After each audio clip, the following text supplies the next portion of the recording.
Thank you, Mr. Chairman. As you mentioned, today is one of the most dreaded days in America, Tax Day, and I hope that the recent passage of the tax reform bill will provide relief to the American citizens and hopefully less dread in the future as this day comes upon them. Not only does this hearing allow us to continue our oversight of the IRS, but it's also the first since the passage of the Tax Cut and Jobs Act, and so this is particularly good timing for the hearing that we have today. The new tax cuts are critical to individuals and small businesses, and the IRS must move quickly to implement that law. It's my sincere hope that the culture and the management problems that have proven so prevalent at the IRS throughout the course of previous administrations does not imperil the implementation of the Tax Cuts and Jobs Acts and the reforms that are in it. The IRS has been entrusted with the most powerful tools of the federal government. I think it's safe to say that nothing strikes fear in the heart of a person like receiving a letter from the IRS. And the abuses that have taken place in the past are unacceptable.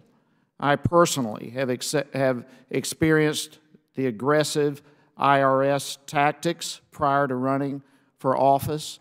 In fact, as a pastor, I joined a group of other pastors that since then has turned into thousands of pastors to fight to resist the IRS intimidation and their chilling efforts to chill freedom of speech in churches. That fight, of course, is still ongoing. 98% of tax compliance is voluntary.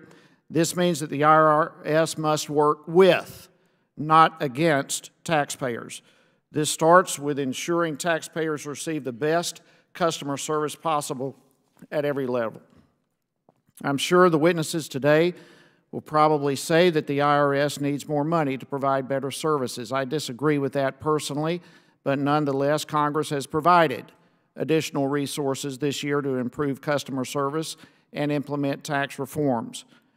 But we've got to be clear that these additional funds cannot be used as an opportunity for the IRS to sweep its long-standing problems under the rug.